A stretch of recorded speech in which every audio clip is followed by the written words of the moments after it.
তো ভিডিওর শুরুতে যে ক্লিপটি দেখতে পেলেন, এইভাবে আপনারা ব্রাউন ইফেক্ট কিভাবে অ্যাড করবেন সেই বিষয়ে বিস্তারিত দেখাবো আজকের ভিডিওতে। তাহলে ভিডিওটি না টেনে মনোযোগ সহকারে সম্পূর্ণ দেখুন। তো ভিডিওতে ব্রাউন ইফেক্ট অ্যাড করতে হলে আপনাকে এলাইট মোশন অ্যাপটি ব্যবহার করতে হবে।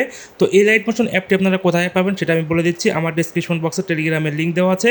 টেলিগ্রামের লিঙ্ক থেকে আপনারা এলাইট মোশনের যে প্রিমিয়াম ভার্সনটি আছে সেটা ডাউনলোড করে নিতে পারবেন এবং সব ডিভাইসে এটা ইনস্টল হবে, কোনো সমস্যা নেই। তাহলে অ্যাপটি ডাউনলোড করে আপনাদের ডিভাইসে আপনারা ইনস্টল করে নেবেন। ইনস্টল করার পরে অ্যাপটি ওপেন করে দিবেন। এখন অ্যাকসেপ্ট অ্যান্ড কন্টিনিউতে ক্লিক করে দিবেন।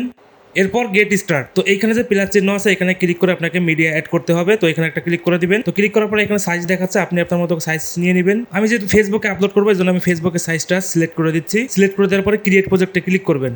ক্লিক করার পরে এখানে দেখেন একটা প্লাস চিহ্ন উঠছে, এই প্লাস চিহ্ন একটা ক্লিক করে দিবেন। তো প্লাস চিহ্ন ক্লিক করার পরে দেখেন এখানে লেখা আছে মিডিয়া একটা ক্লিক করবেন। ক্লিক করার পরে অ্যালাউ অ্যাক্সেস করে দিবেন।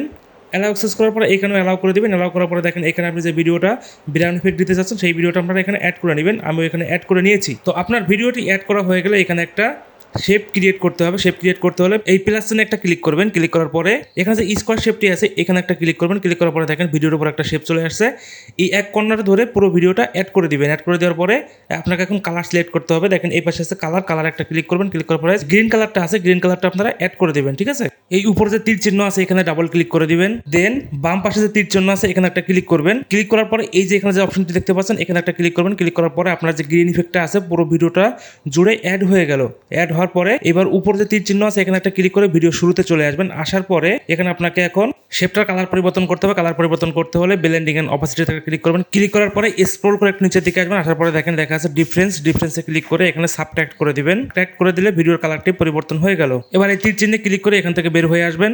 এখন এখানে আপনাকে একটা ইফেক্ট অ্যাড করতে হবে। ইফেক্ট অ্যাড করতে হলে আপনারা ইফেক্টে ক্লিক করে দিবেন। ক্লিক করার পরে অ্যাড ইফেক্ট থেকে সার্চ বক্সে চলে যাবেন। সার্চ বক্স থেকে লিখবেন কপি ব্যাকগ্রাউন্ড। তো কপি ব্যাকগ্রাউন্ড লেখার পরে উপরে যে কপি ব্যাকগ্রাউন্ডটা আছে এখানে একটা ক্লিক করে দিবেন। দেওয়ার পরে এখানে স্ট্যান্ডার্ড সেটিং করে দিবেন। ওকে, এটা অ্যাড হয়ে গেল। এখন আরো কয়েকটা ইফেক্ট আপনাকে একইভাবে অ্যাড করতে হবে। তাহলে এই ব্যাক স্পেসে ক্লিক করে দেবেন। ক্লিক করে দেওয়ার পরে এখানে আবার ইফেক্টে যাবেন। ইফেক্টে ক্লিক করার পরে অ্যাড ইফেক্ট থেকে সার্চ বক্স থেকে লিখবেন জিএ, শুধু জিএ লিখলেই হবে। তো জিএ লেখার পর দেখেন লেখা আছে গুশিয়ান বোলার, এখানে একটা ক্লিক করে দিবেন। গুশিয়ান বোলার ক্লিক করার পরে স্ট্যান্ডার্ড সেটিং করে দিবেন। তো এখানে আরেকটা ইফেক্ট অ্যাড করতে হবে। তাহলে আপনি অ্যাড ইফেক্টে যাবেন। অ্যাড ইফেক্ট থেকে সার্চ বক্স থেকে আবার লিখবেন ইএক্স। তো ইএক্স লেখার পরে দেখেন এক্সপোজ অ্যান্ড গ্রামার, এটা ক্লিক করে দেওয়ার পরে স্ট্যান্ডার্ড সেটিং করে দিবেন। ওকে, এখানে আমার 3টা ইফেক্ট অ্যাড হয়ে গেল।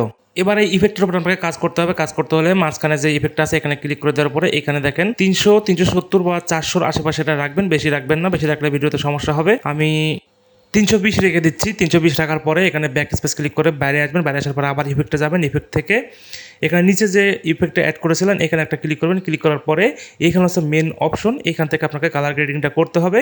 তাহলে এইখানে আপনারা সুন্দরভাবে আপনাদের মতো করে নেবেন। দেখেন আমি আমার ভিডিও অনুযায়ী কালার গ্রেডিংটা করে নিচ্ছি। এখন ভিডিওটি যেহেতু একটু অন্ধকার লাগতেছে এখানে একটু আলো আনতে হবে। আলো আনতে হলে আপনাকে আবার একটা শেপ ক্রিয়েট করতে হবে। শেপ ক্রিয়েট করতে হলে প্লাস চিহ্নে আপনি ক্লিক করবেন। দেন এখানে যে স্কোয়ার শেপটি আছে এটা ক্লিক করার পরে এক কর্নারে টেনে পুরো ভিডিওতে অ্যাড করে দিবেন। অ্যাড করার পরে এখানে যাবেন কালার থেকে সাদা সিলেক্ট করে দিবেন। সাদা কালার সিলেক্ট করার পরে আবার সেই উপরে তীর চিহ্ন ডাবল ক্লিক করবেন। ডাবল ক্লিক করার পরে ব্যাক স্পেস ক্লিক করে এখানে এইটাই ক্লিক করে দেবেন। ক্লিক করার পরে আবার ভিডিও শুরুতে চলে আসবেন উপরের তীর চিহ্ন ক্লিক করে। তো এখানে আবার ব্লেন্ডিং এন্ড অপাসিটিতে যাবেন। অপাসিটিতে যাওয়ার পরে এখানে দেখেন লেখা আছে কনস্ট্রাক্টে ক্লিক করার পরে প্রথম যে অপশনটা আছে ওভারলেতে ক্লিক করে দিবেন। দেখেন ভিডিওটা আলোটা বেড়ে গেল। তো এখান থেকে আপনাদের ব্রাউন ইফেক্টের সবগুলো কাজ শেষ। এখন যদি ভিডিওতে আর একটু কালার গ্রেডিং করতে চান তাহলে নিচে মেন ভিডিওর উপর একটা ক্লিক করবেন। ক্লিক করার পরে ইফেক্টে যাবেন। ইফেক্ট থেকে অ্যাড ইফেক্ট থেকে যাবেন সার্চ বক্সে লিখবেন SA। তো এখানে দেখেন SA লেখার পরে স্যাচুরেশন আর ভাইব্রেশন আসলে এখানে একটা ক্লিক করে দেওয়ার পরে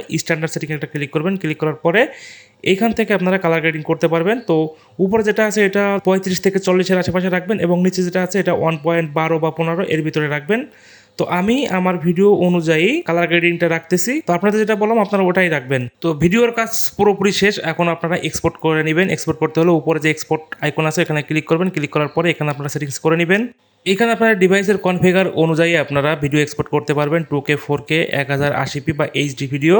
তো আপনারা আপনাদের মতো যতটুকু ভিডিও লাগে ততটুকু রেজলিউশনের ভিডিও আপনারা এক্সপোর্ট করে নেবেন। তো এই ছিল আজকের ভিডিও। যদি ভিডিওটি ভালো লেগে থাকে তাহলে ভিডিওতে লাইক কমেন্ট করতে ভুলবেন না এবং যারা ফেসবুক থেকে দেখছেন ফলো করে দিবেন, ইউটিউব থেকে দেখলে সাবস্ক্রাইব করে দিবেন। দেখা হচ্ছে পরবর্তী কোনো ভিডিওতে অন্য কোনো ভিডিও এডিট বিষয় নিয়ে। আশা করি সকলে ভালো থাকবেন, সুস্থ থাকবেন। আজকের মতো বিদায় নিচ্ছি।